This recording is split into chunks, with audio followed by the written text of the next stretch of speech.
बिस्मिल्लाहिर्रहमानिर्रहीम। अस्सलाम वालेकुम। बोलो फरीद रईस के साथ पंजाब असम्बली की तहलील के ऊपर न सिर्फ पाकिस्तान तहरीक इंसाफ बल्कि इसके साथ हुकूमती इत्तेहाद भी सर जोड़ कर बैठे हैं और अपने अपने तौर के ऊपर हर कोई यही एतमाद का इजहार कर रहा है। जहां एक तरफ पंजाब असम्बली तहलील का मामला रुक गया है तो दूसरी तरफ एतमाद के वोट के हवाले से पाकिस्तान तहरीक इंसाफ का यह दावा है कि उन्हीं का ही वजीर आला होगा। अगर अगर असम्बली अदम एतमाद का वोट लिया जाता है और उसके बावजूद बाद भी जो उम्मीदवार होंगे वो भी चौधरी परवेज इलाही ही होंगे पाकिस्तान तहरीक इंसाफ की तरफ से। जहां तक पीडीएम इत्तेहाद का ताल्लुक है तो अता तारण कहते हैं कि हमारे पास प्लान बी मौजूद है, सरप्राइज देंगे और नंबर्स गेम्स इंतहाई दिलचस्प है, भरपूर तैयारी है और नंबर्स के हवाले से मुतमईन है।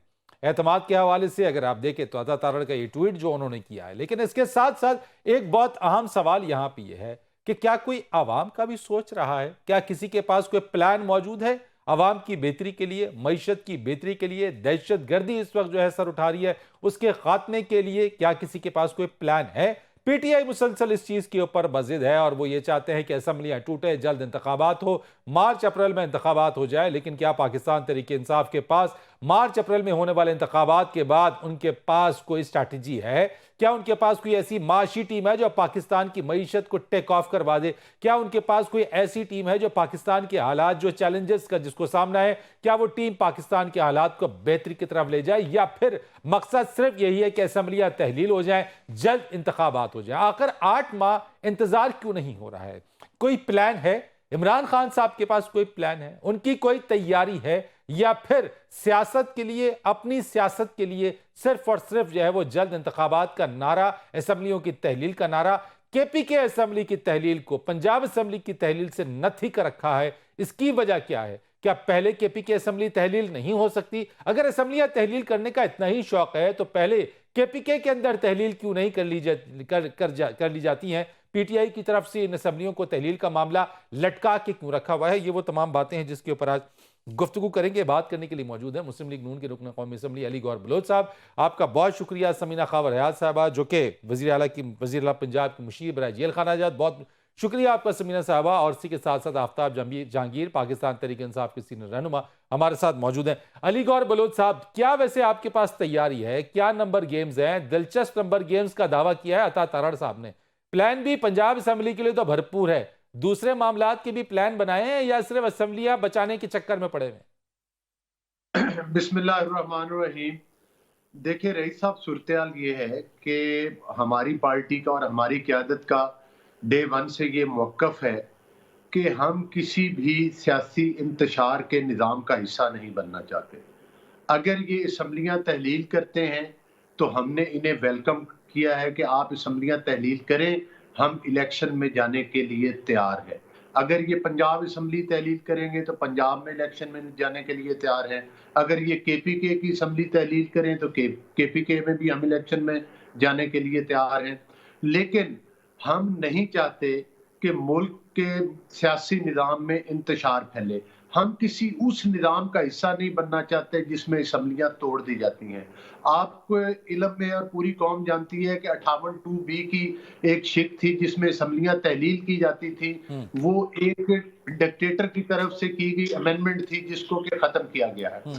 रहेगी बात नंबर ऑफ गेम की, तो परवेज इलाही साहब खुद कह चुके हैं कि 99% लोग नहीं चाहते कि असम्बलियां तहलील हों। जाहिर है जो अरकान मुंतखब होकर आते हैं अपने हल्का में तो उनको उनके 5 साल का जो मैंडेट दिया जाता है, अवाम की तवक्कुआत होती हैं। और केपीके की इनके अपनी ही पार्टी के अंदर से आवाजें आई और इन्हीं के तर्जमान ने कहा कि केपीके में भी कुछ लोगों की राय है कि असम्बलियां तो तहलील ना आपके हो। गवर्नर का जो हुक्मनामा था, आप वो समझते हैं वो आईनी है? क्योंकि अगर जो गवर्नर ने हुक्मनामा दिया इस तरह से अगर होना शुरू हो जाए तो फिर तो कोई भी हुकूमत नहीं बचेगी।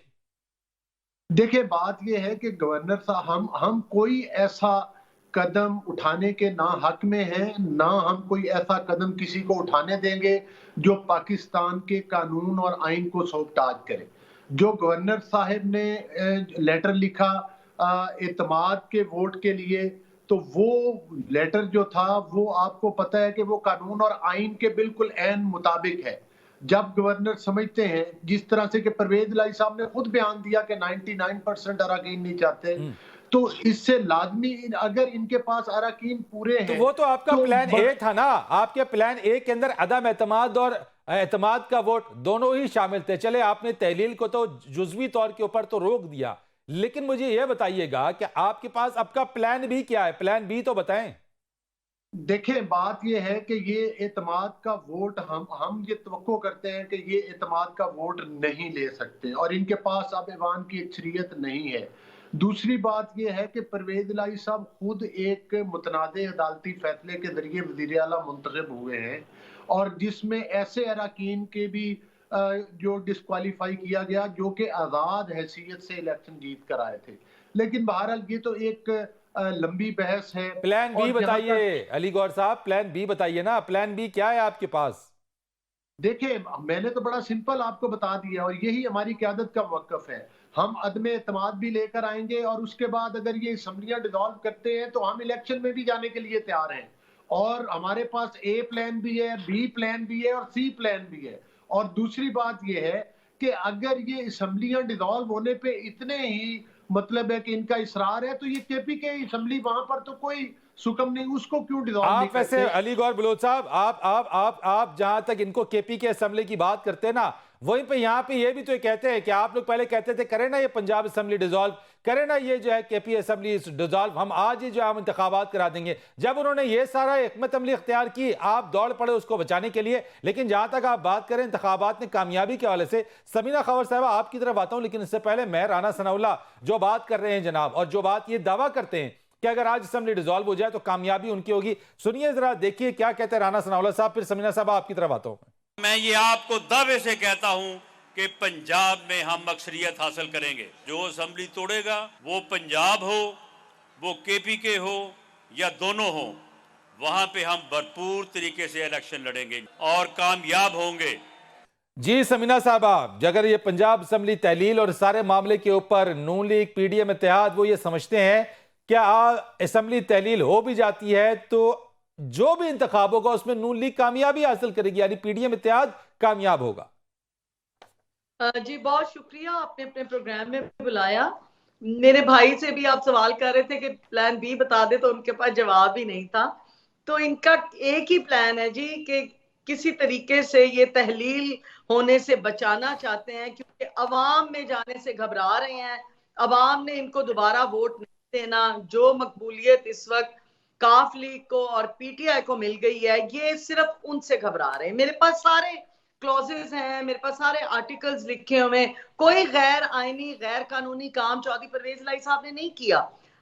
आईने पाकिस्तान के 224 के तहत, सब क्लॉज 2 के तहत उन्होंने तहलील करने का कहा, तो साथ ही इन्होंने गैर आईनी तरीके से उनको डी नोटिफाई कर दिया, जबकि कोर्ट्स भी इंटरमीन की हैं और कोर्ट्स ने कहा है कि जी ये मुअत्तल करते हैं हम फैसला, और वो डी नोटिफाई नहीं हो सकते। मुअत्तल हुआ है, सेट असाइड नहीं हुआ, मुअत्तल हुआ है अभी। और यानी आपके पास क्लॉजेज हैं। अली गौर साहब कहते हैं उनके गवर्नर ने जो ऑर्डर दिया, जो समन दिया, जो हुक्मनामा दिया, वो आईनी है, आप उसको गैर आईनी कहते हैं। आपके लिए आइन अलग कैसे है, अली गौर साहब के लिए आइन अलग कैसे है? आइन तो एक है जी। बिल्कुल, मेरे लिए बिल्कुल गलत, गैर आईनी आइन के तहत ही हम बात करेंगे, कोई गैर आईनी बात नहीं करेंगे। देखें, आइन इन्होंने, गवर्नर साहब ने कहा है 130 सब क्लॉज 7 के तहत मैं ये हुक्म देता हूं। वो तब हुक्म सादिर कर सकते हैं जब असेंबली मुलतवी ना हुई हो, प्रोरोग हुई हो असेंबली।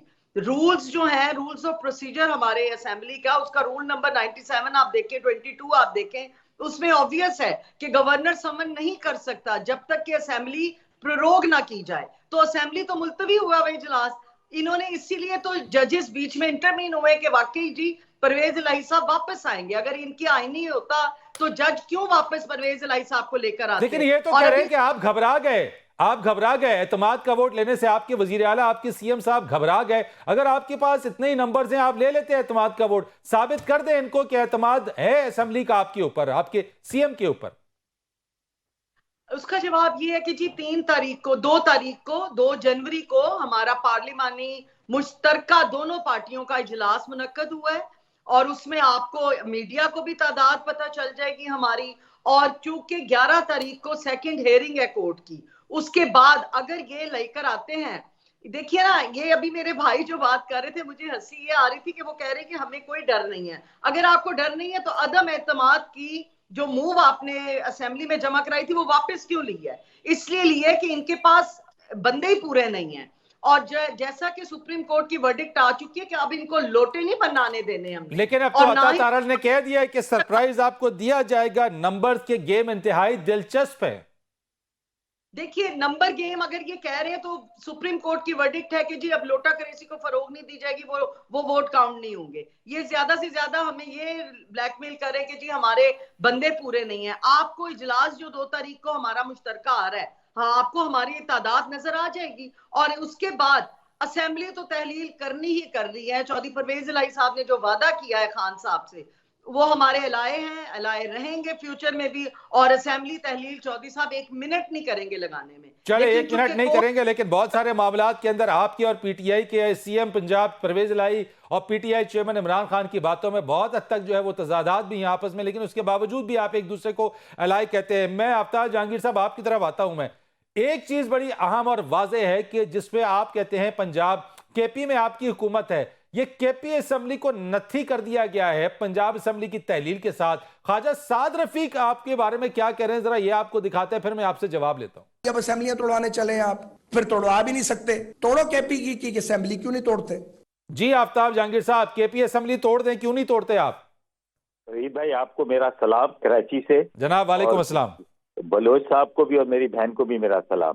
यार बात ये है फरीद भाई, आपकी मेरे ख्याल में पिछले 1 साल से तो इसी मौजू पे गुफ्तगू हो रही है। तो हमने जब ये कहा कि जी हमारे साथ साथ इन्होंने भी कहा, पीडीएम की 13 जमातों ने भी ये कहा, हम ये कहते हैं इलेक्शन में जाओ फिर इलेक्शन कराओ। इन्होंने कहा जी आप इलेक्शन चाहते हैं तो आप जो है वो असेंबली तोड़ दें कि पंजाब की और केपी के हम इलेक्शन में चले जाएंगे। तो अब जब हमने ये कदम उठाया तो इनको किस चीज ने रोका है? ये पॉपुलर जमातें हैं, 13 जमातें हैं जो कि यकीनन आपको केपी के असेंबली रोकने से, तोड़ने से कौन रोक रहा है? सर हमें कोई नहीं तो रोक रहा, लेकिन जब हमने इनकी शर्त थी और हमने भी उसी को एक्सेप्ट किया। हमने कहा जी हम पंजाब की भी और केपी की ताकि दोनों को पता चल जाए इनको कि जी अक्सरियत, क्योंकि पंजाब से जो जीतता है और केपी के से थोड़ी सी सीटें ले लेता है तो हुकूमत वही बनाता है। और हमें तो इसमें वो था कि हमने कहा कि जी आपको बता देते हैं आपकी ताकत भी पंजाब में क्या है और हमारी भी क्या है, समझिए ना। लेकिन आपने तो आपने पीडीएम इत्तेहाद को बहुत वक्त दिया असेंबली तहलील करने में, आप नहीं समझते पहले ही कर देनी चाहिए थी? लॉन्ग मार्च किया था, ऐलान कर देते उसके बाद। देखिए मैं आपको बात बताऊं कि बात यह है कि ये सारी चीजें होती हैं टाइमिंग की। हमने ये समझा कि जी अभी टाइम नहीं है, लेकिन जब हम समझते हैं कि अब टाइम आ चुका है और इसमें इनको भी तो फायदा हुआ ना, पीडीएम को, कि भी इनके भी तकरीबन 7, 8, 9 महीने में अपने कदम जमाने का मौका मिल गया। इन्होंने भी माशी सूरत-ए-हाल पाकिस्तान की बहुत अच्छी कर दी, इन्होंने भी अपने सारे मामला सही कर लिए हैं IMF के साथ और दूसरे मुल्कों के साथ। तो इनको तो खुश होना चाहिए था कि अब हमें मौका भी मिल गया, वक्त भी मिल गया, वरना पहले ये कहते कि नहीं जी हमें तो वक्त ही नहीं मिला तो हम क्या करते सही। अब तो अल्हम्दुलिल्लाह इन्होंने वो भी कर लिया। आज सिंध के अंदर जो है वहां पर बेबी साहबा का बरसी भी मनाई जा रही है। ये सारी चीजें हैं। और वहाँ उन्होंने भी, बिलावल साहब ने कहा कि जी देखी तादाद पूरे पाकिस्तान जो है वो गड़ी खुदाबश में जमा है, तो फिर किस बात का खौफ है? फिर तो इलेक्शन में जाएं और आवाम को भी इस परेशानी से निकालें ताकि आवाम जो है अपने खुल के राय दे। चले आपने इनके खौफ की तस्करा किया, लेकिन अपनी जल्दबाजी के बारे में आप नहीं बता रहे कि आपको क्या जल्दी है जो 8 माह आपसे सब्र नहीं हो रहा। एक ब्रेक मैंने लेनी है, ब्रेक के बाद आते हैं आपसे इसी मौजू के ऊपर, इसी सवाल के ऊपर मैं आपके पास आऊंगा एक ब्रेक के बाद।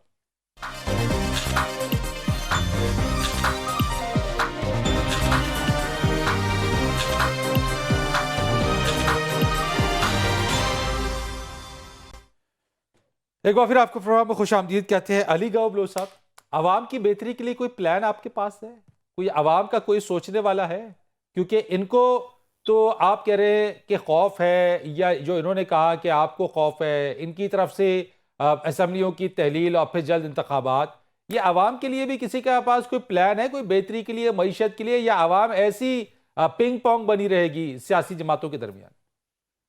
देखें, इसमें तो कोई दूसरी राय नहीं है कि इमरान खान साहब ने जब एक उनकी गैर जमहूरी हुकूमत को एक आईनी तरीके के साथ हटाया गया और तहरीक अदम एतमाद लेकर हम आए, तो खान साहब ने खुद कहा था कि भाई मैं तो माइंस बिछा कर जा रहा हूँ। तो ये वही माइंस हैं जिसके लिए खान साहब 4 साल मेहनत करते रहे, जिस माइंस के अंदर इन्होंने तारीख के सबसे बड़े कर्जे लिए, जिन माइंस को बिछाने के लिए इन्होंने 40 रुपए की चीनी 140 तक पहुंचाई, जिस माइंस को बिछाने के लिए उन्होंने डॉलर का रेट ऊपर किया, घी और ऑयल की कीमतें ज्यादा की, और सबसे बढ़कर जो बात है कि वो जो मतलब है कि जो कर्जे लिए थे उनकी आउटपुट कोई नहीं है, वो कहीं लगाए नहीं है, कहीं कोई बड़ा प्रोजेक्ट नजर नहीं आता, बल्कि अली गौहर साहब, ये सारी बातें आपको मालूम थी?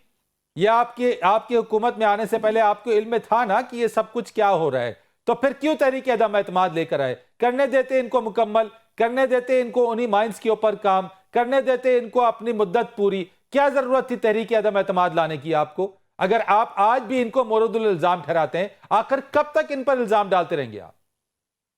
देखिए, बात ये नहीं है कि इनको करने देते। अगर आज ये बैठे होते, ये तो रोज कहते हैं कि जनाब पाकिस्तान डिफॉल्ट कर गया, और इनके जो वफाकी साबका वजीर खजाना है, जिस तरह से वो पाकिस्तान की मोहब्बत में अपने सूबाई वज़ीर खजाना को हदायत दे रहे थे कि IMF को लेटर लिखें, कर्जे ना दिए जाएं, तो ये इनकी मुहब्बुल वतनी है। दूसरों को तो गद्दारी के सर्टिफिकेट बांटते हैं, लेकिन गुजारिश करने का मकसद ये है कि इनका हटाना जरूरी था। अगर ये ना अच्छा, इनका हटाना जरूरी था ताकि आज आवाम महंगाई की चक्की में और पिसे। इनका हटाना जरूरी था ताकि आज आटा 130 से 150 पे हो जाए। इनका हटाना जरूरी था ताकि चावल आज जो है वो 250, 300 को भी क्रॉस कर गया, ताकि ये जरूरी था, इसलिए जरूरी था इनका हटाना।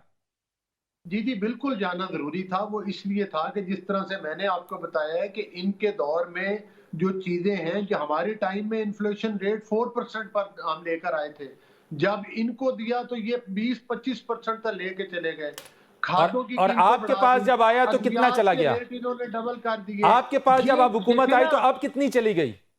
देखें, बात यह है रईस कि इन्होंने मुआशी तौर पर पाकिस्तान को नाकाबिले तलाफी नुकसान पहुंचाया। मेरा यही तो सवाल है कि जो नुकसान पहुंचाया उस पर अब आप क्या कर रहे हैं? भाई, ये आज ये बताएं कि ये तो हमें डिफॉल्ट की बातें करते हैं कि पाकिस्तान डिफॉल्ट कर गया। आज KPK के जो सारे बैंक हैं वो क्यों खाली पड़े हैं इनके अकाउंट? मुलाजमीन के कोई तनख्वाह देने के इनके पास पैसे नहीं है। अगर हम इनको ना हटाते तो ये मईशत का सूबे चलते किस तरह है? जाहिर है अब 4 साल की जो तबाही है, हाँ। उसको ठीक करने के लिए कुछ वक्त दरकार है, और ये नाकाबिले कितना नुकसान पहुंचा कर कितना वक्त चाहिए आपको? मुझे जरा आज ये बता दें कि आपके इस हुक्मरान इत्तेहाद को कितना वक्त चाहिए, ये बता दीजिए आज। रईस साहब, इन लोगों के ये सवाल करें, वजह से पाकिस्तान की मईशत जो है वो तबाही के दहाने के ऊपर पहुंच चुकी है। यकीनी तौर पर आज माशी हालात बेहतर नहीं है, मैं आपकी इस बात से इत्तेफाक करता हूं। मैं आपसे यही तो पूछ रहा हूं अली भाई, मुझे इतना बता दें, इन हालात को इन्होंने जो किया सो किया, आज इनके किए हुए को ठीक करने के लिए आपको कितना वक्त चाहिए? देखें, बात यह है कि 4 साल का जो मामला जिनका भुरकस निकाला, ये करप्शन के जरिए, इनकी करप्शन की वजह से बलोच भाई, क्यों अल्लाह को भी जवाब देना है। मेहनत कर रहे हैं और हम उम्मीद करते हैं कि जब तक हम इलेक्शन में जाएंगे हालात काफी हद तक बेहतरी की तरफ चले जाएंगे। लेकिन अभी पाकिस्तान को मईशत की पटड़ी पे चढ़ने के लिए कम से कम 2-2.5 साल का टाइम लगेगा, अगर कोई हुकूमत इसी तरह से मेहनत करती रही तो। और अगर ये बार बार वोट चुरा के कभी पंजाब पे मुसल्लत है, कभी पॉलिटिकल इंजीनियरिंग के लिए नैब जैसे इदारे आ जाएं, कभी खान साहब के सियासी मुकाबले, जवाब दे दिया बलोच भाई ने। जनाब, अगर ये तमाशे जारी रहे तो फिर इन चीज की ये फिर सवालिया निशान है कि ये मुआशी हालात कब तक। जी आफ्ताब जहांगीर साहब जवाब दीजिएगा। मैं समीना साहबा आपकी तरफ आता हूं, लेकिन जरा आफ्ताब साहब से इसका जवाब ले लूं कि जनाब 2-2.5 साल चाहिए। आप जो बारूदी सुरंगें बिछा के गए, आप जो अब तक सूरत हाल बना के गए, आप मईशत इनको जिस हाल में दे के गए, आप पाकिस्तान का जिस हाल में बेड़ा गर्क करके गए, इसके लिए इनको वक्त तो चाहिए ना। क्यों आपको जल्दबाजी है? क्यों असेंबलियां तहलील करने की आपको जल्दबाजी है? क्यों आप इलेक्शन में जल्दी जाने को कर रहे हैं? मुल्क का नहीं सोचना आपने आफ्ताब साहब, या अपनी जमात का सोचना है सिर्फ? जी नहीं, मैंने अपनी जमात का भी सोचना है और सबसे पहले अपने मुल्क का सोचना है। अगर ये मुल्क है तो हम सब हैं, ये मुल्क नहीं है तो हम कोई भी इसमें कोई किरदार नहीं हमारा, हम जलील ख्वार है दुनिया के अंदर। देखिए बात ये है फरीद भाई कि आप जब किसी आदमी को लेकर आते हैं तो इसलिए लेकर आते हैं कि ये आदमी आएगा, मेरी जो कंपनी की सूरत हाल है उसको बेहतर करेगा, उसको बड़े पैकेज पे लेकर आते हैं और उसको कहते हैं यार मैंने बड़ा अच्छा आदमी लिया है, बड़े अच्छे इदारे में काम करता था, इसको अब मैंने लिया, मेरी कंपनी बेहतर हो जाएगी। ये सारे के सारे खड़े होकर ये तकरीरें करते थे कि जी पेट्रोल इतने का होना चाहिए और बिजली इतने की होनी चाहिए, फलानी चीज़ इतने की होनी चाहिए, फलानी चीज़ इतने की होनी चाहिए, हम आते तो ये हम चीज़ें इस पे ले आएंगे। और आने के बाद इन्होंने इसी वादे के ऊपर ये लेकर आए कि हम चीज़ों को बेहतर करेंगे। हालांकि आप यकीन करें फरीद भाई, कभी कोई बात नहीं करता, मैं आपको बताऊं ईमानदारी की बात, ये आज तक किसी ने एहतसाब नहीं किया ब्यूरोक्रेसी का। जब तक ब्यूरोक्रेसी को कटारे में नहीं लेकर आएंगे कोई चीज मामला आपका ठीक नहीं होगा। आप कर लेते, 3.5 साल आपकी हुकूमत थी, आप कर लेते। सुन तो लें, मैं आपको बता रहा हूं फरीद भाई, आप पूरी बात सुन लिया करें ना। जो मैं तो आपको वो बात बता रहा हूं कि जो मेरे साथ बीती है, मैं आपको बता रहा हूं कि फरीद भाई ये जो ब्यूरोक्रेसी है ये कोई आज की ब्यूरोक्रेसी नहीं है, ये कोई 2018 की ब्यूरोक्रेसी नहीं है, ये 18 20 साल की ब्यूरोक्रेसी है जो कि पीपल्स पार्टी और नून लीग की पैदावार है। ये वो पौधे हैं जो कि छांव भी देंगे तो नून लीग को और फल भी देंगे तो नून लीग को और पीपल्स पार्टी को और अपोजिशन को। लेकिन इनको चाहिए था ना उस ब्यूरोक्रेसी जो शाम को हाजिरियां लगाती थी इनके घरों में कि जी ये सारी चीजें इनको बताती थी, उससे पूछना चाहिए था ना कि बारूदी सुंगे बिछी हुई है कि नहीं बिछी हुई, उनसे पूछना चाहिए था कि हमें हुकूमत में आना चाहिए कि नहीं आना चाहिए, या हमें इंतजार करना चाहिए। आप भी तो रिकॉर्ड कर्जे लेकर गए, लेकिन उन्होंने, आपने रिकॉर्ड कर्जे लिए, आपने रिकॉर्ड सूद की मद में रिकॉर्ड कर्जे लिए, ये क्या करते? इनको तो सूद की रकम देनी थी, आप तो इनको लिए एक बड़ी हैवी अमाउंट छोड़ के गए थे जो इनको पे करनी है। सुन तो ले सर, मैं आपको बताता हूं, उसका बेहतरीन हल बताता हूं आपको। ना आप डॉक्टर हैं ना मैं डॉक्टर हूं, समझे ना, डॉक्टर ही इसका इलाज बताएगा। मैंने मेरे इंतहा चैनल्स पे भी और प्राइवेट मीटिंग्स के अंदर भी जो माहिर माशियात हैं उनसे पूछा है, तो वो कहते हैं कि जी बाज लोग ये कहते हैं कि ये ऑलरेडी ट्रैक पे चल चुकी थी। अब ये सोचने का अंदाज अलग है कि ये 40 की स्पीड से चल रही थी या 10 की, ये अपने ट्रैक के ऊपर आ गई थी। लेकिन अभी जो बलोच साहब ने कहा कि 2.5 से 3 साल और लगेंगे ट्रैक पर आने के लिए, तो मैं ये पूछता हूं कि 3 साल ये अवाम कैसे जिंदा रहेगी? आपको जब पता था सारी चीजों का तो फिर तो आप इंतजार करते, बल्कि आप फ्रेश इलेक्शन की तरफ चले जाते। लेकिन आपने कहा नहीं, अब हम आ गए और हम सबको 100 की काबीना बनाएंगे और अवाम परेशान है। 100 की काबीना, 100 के प्रोटोकॉल, 100 के ये, और हर एक को इसलिए खुश किया हुआ है कि कहीं छोड़ के ना चला जाए मुझे, कहीं वो कहे कि यार भाई ये तो बेकार है। आपकी जमात से भी जब आफ्ताब साहब देखिए ये बात ना करें, जब आप ये बात करेंगे ना, आपकी जमात से भी बड़ी तवक्कुआत थी। आप जब आए थे आपने कहा था तमाम गवर्नर हाउस यूनिवर्सिटीज बना देंगे, सीएम हाउस यूनिवर्सिटी बना देंगे, आपने कहा प्रोटोकॉल नहीं लेंगे। यार क्या बात करते हैं? प्रोटोकॉल आप लोगों ने भी लिया, आपने भी जो दावे किए थे वो दावे वैसी के वैसी रह गए। आपने कहा जी दीवारें गिरा देंगे। आप भी पार्टी बन जाते हैं ना फरीद भाई, ये मसला है, आप भी पार्टी बन जाते। मैंने अली गौर साहब से भी उसी तरह से सवाल किए, मैं आपसे मैं पार्टी नहीं हूं। नहीं ऐसे नहीं होता पार्टी के फरीद भाई, 10 लाख का कार्ड दिया आज कराची के अंदर, वापस लेने पड़ेंगे। आप अल्फाज वापस लें, पहले आप अल्फाज वापस लें। आपसे मुझे पार्टी कैसे कहा? कौन से? आपने कहा पार्टी बन जाते, मैं पार्टी नहीं हूं किसी की। इसलिए कि आप मेरी बात नहीं सुन रहे हैं। नहीं वो अलग बात है, लेकिन मैं पार्टी नहीं हूं। सवाल नहीं सुनते, हक है, मेरा राइट है। मैं सबसे सवाल करूंगा, मैं आपसे भी करूंगा, समीना साहब से भी करूंगा, मैं अली गौर साहब से भी करूंगा। लेकिन मुझे अगर आप पार्टी कहेंगे ना तो ये क्वेश्चनिंग में कर लिया है। नहीं पार्टी, आप मेरे से जवाब तो ले, फिर उसके बाद 10 दफा मुझसे सवाल करें। नहीं आप अल्फाज वापस जवाब तो ले। मैं पार्टी नहीं हूं। आपने पूछा आप अल्फाज वापस लेंगे, मैं पार्टी नहीं हूं। आप पार्टी नहीं है, आप पार्टी नहीं है, आप पार्टी नहीं है। अब मैं माफी मांगता हूं। बिल्कुल ठीक है, नहीं अब आप बात करें, अब आप बात करें, चलें अब बात करें। अच्छा अब बात सुने, अगर आप बीच में बोलेंगे तो फिर आप पार्टी है, अगर आप बीच में बोलेंगे भाई तो सवाल करूंगा ना, सवाल करना क्या पार्टी बनने के मुताबिक है? जवाब के बाद होगा, सवाल करने के बाद आप सवाल करने के बाद 10 सवाल करेंगे। मैं आपको 1 मिनट देता हूं, आप बोलिए। आपको 1 मिनट देता हूं, आप बोले। मैंने समीना साहब की तरफ जाना नहीं होगा, जितना टाइम आपने बलोच को दिया उतना टाइम आप मुझको देंगे। आपको दे रहा हूं टाइम। समझे ना, बात यह है कि आप कहते हैं कि हमने क्या किया है। आज भी कराची के अंदर पंजाब से ताल्लुक रखने वाले, केपीके से ताल्लुक रखने वाले, जिनके 2 शनाख्ती कार्ड के ऊपर एड्रेस है, मुस्तकिल एड्रेस पंजाब या केपीके का है, 10 लाख का इलाज करती है कराची के अंदर। हम लोग उनका इलाज करवाते हैं 10 लाख रुपए तक का। पूरे पंजाब के अंदर, पूरे केपीके के अंदर 10-10 लाख रुपए के इलाज हो रहे हैं। लोगों के लिए कितना बड़ा रिलीफ है। और इसी तरह बेशुमार चीजें, एहसास प्रोग्राम, फलाना प्रोग्राम, नौजवान प्रोग्राम है, 10,000 प्रोग्राम हमने किए। ये क्या कर रहे हैं? इस बुरी माशियत के अंदर हमने सारा कुछ किए, समझे ना फरीद भाई। आप जो मुल्क को जब चलने नहीं देंगे तो अवाम को फैसला नहीं करने देंगे, तो फिर यही सूरत हाल होगी। आज ये कहीं जाने के काबिल नहीं है। अगर ये जाने के काबिल होते तो ये कहते हैं कि जी हमने डिसॉल्व करो 23 तारीख को और हम इलेक्शन में जाएंगे। चले, मेरे पास इसी चीज का एक सवाल है, मेरे पास इसी चीज का एक सवाल है। मैं समीना साहब आपकी इजाजत से एक ब्रेक लेने दें, then I will come towards you after the break and then आपसे जवाब लूंगा मैं। एक ब्रेक लेते हैं, ब्रेक के बाद आके इस पर बात करते हैं। एक बार फिर आपको खुशामदीद कहते हैं। समीना साहबा, ये जो बात इस वक्त है, चले आपका पीटीआई का कोलिशन है इस वक्त, है बड़ी सपोर्ट है इस वक्त, पीटीआई हैंड इन हैंड्स हैं आप लोग बिल्कुल। मुझे बताइएगा कि एक बार ये जो मामला पंजाब का है ये सेटल डाउन हो जाता है, उसके बाद क्या आप सीएम साहब फौरन ही असेंबली तहलील कर देंगे? एंड इलेक्शन में जाने का जो प्लान है, तो वो जो सीट एडजस्टमेंट का मामला है, यानी वो कौन सी गारंटी आपने पीटीआई से लिए ये सारे मामलात के अंदर जो अंडरस्टैंडिंग हुई है? जी फरीद, एक्चुअली जब एलआई बनते हैं तो हमेशा गिव एंड टेक पे बनते हैं। जब पीटीआई को सीट्स की जरूरत थी 10 सीटों की, तो चौधरी साहब ने साथ दिया। ऑब्वियसली हम एलआई ग्रुप, उनका हमारा साथ था उनके।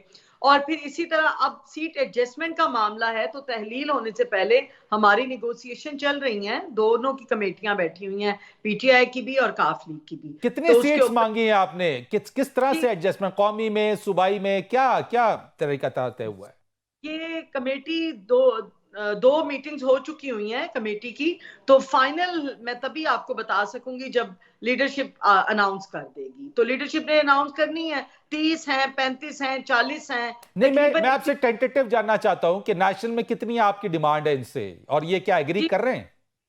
लीडरशिप ज्यादा बेहतर, जब वो अनाउंस कर देंगे तो तब मैं ओपनली आप सबको बता सकती हूँ। उससे पहले मेरे भाई नून लीग के जो हुए थे वो बता रहे थे हम चाह रहे हैं कि 5 साल का पूरा टेन्योर होने देना चाहिए। तो मीठा मीठा हप हप कड़वा कड़वा तू तू, इन्होंने जब रिजीम चेंज किया तब इन्हें नहीं लगा था कि इमरान खान के पास 1 साल रह गया, इन्होंने क्यों शबखून मारा? और दूसरा, ये लोग आए क्या थे? अवाम की खिदमत करने के लिए? नहीं, ये अपने केसेस क्लियर करने आए थे, एफआईए को ठीक करने आए थे, नैब से अपने केसेस क्लियर करवा रहे थे, और ईवीएम मशीनें इन्होंने खत्म करानी थी। ये अपने मकसद के लिए आए थे और वो मकसद पूरा हुआ। मियां साहब का बेटा भी पाकिस्तान आ चुका हुआ है और मियां नवाज साहब भी बहुत जल्द आपको पाकिस्तान में नजर आएंगे। तीसरी बात मेरे भाई ने कही, जी मईशत का बेड़ा गर्क कर दिया, लॉलेसनेस हो गई, बहुत से मामलात इन्होंने बताए। तो मेरे भाई नून लीग वालों, आप आए हैं ना, आपने क्या किया? मईशत और ये लॉलेसनेस खत्म करने के लिए ही हम चाह रहे हैं कि असेंबलीज तहलील हो, 5 साल के लिए इलेक्टेड लोग आए और जिस तरह इन्होंने शबखून मारा था रिजीम चेंज करके, वो ना मारे और प्रॉपर तरीके से पंजाब में काम हो। जैसे कि अभी फरीद आपने देखा है 1122 education reform programme, health reform programme, patrolling police, wardens, Chaudhry Pervaiz Elahi sahab दिन रात एक करके पंजाब का हुलिया ठीक कर रहे हैं। चले, इसका मतलब ये हुआ कि आपके मामला पीटीआई के साथ एडजस्टमेंट, मुझे शॉर्ट की बता दीजिए कि अगर ये जो सीट एडजस्टमेंट का जो मामला होता है, वैसे खान साहब यू टर्न ले लेते हैं, अगर आपकी उन डिमांड्स वो पूरी ना की उस वक्त, तब क्या होगा? रंजिशें बढ़ेंगी या फिर भी एक्सेप्ट करेंगे एक दूसरे को? क्योंकि खान साहब की भी कमिटमेंट है चौधरी साहब के साथ, और वो यू टर्न हरगिज इस हमारे मामले में नहीं करेंगे इंशाअल्लाह ताला।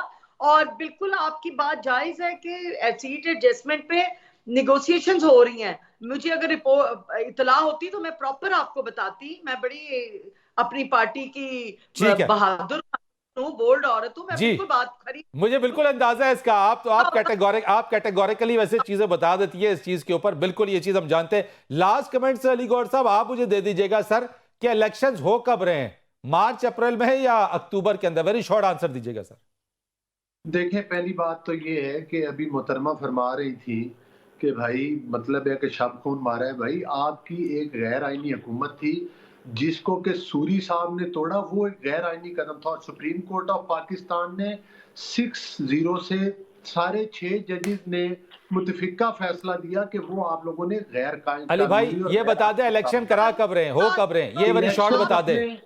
मैंने लास्ट कमेंट आफ्ताब साहब से भी ले रहा है, कब करा रहे हैं इलेक्शन? देखिए, इलेक्शन वक्त पर ही होंगे। कब? और वो जो असम्बलियों का वक्त है खत्म होने का, उस पर खत्म होगी और उसके बाद इलेक्शन बिल्कुल टाइम के ऊपर होंगे। अक्टूबर आप कह रहे हैं? कोई दूसरी राय नहीं। ये जो बातें इनको पसंद है वो ठीक है, जो फैसला इनके हक में आ जाए वो ठीक है, और जो इनके ऑपोजिट हो वो ये चले बुरा भला आफ्ताब कहें। साहब ये कह रहे हैं जब असेंबली अपनी मुद्दत पूरी करेंगे यानी इसका मतलब मार्च अप्रैल की जो पेशगोई खान साहब की पेशगोई रहेगी इलेक्शन वक्त पर ही होंगे यानी अक्टूबर में जाके। अच्छा जी, मैं तो ये कहूंगा कि गरीब आवाम पाकिस्तान की जो है वो झोलियां उठा उठा के दुआ कर रही है कि अल्लाह मियां जल्द से जल्द इलेक्शन करा, फेयर इलेक्शन करवा और पाकिस्तान की आवाम की मुंतखब हुकूमत इस मुल्क में लेकर आए।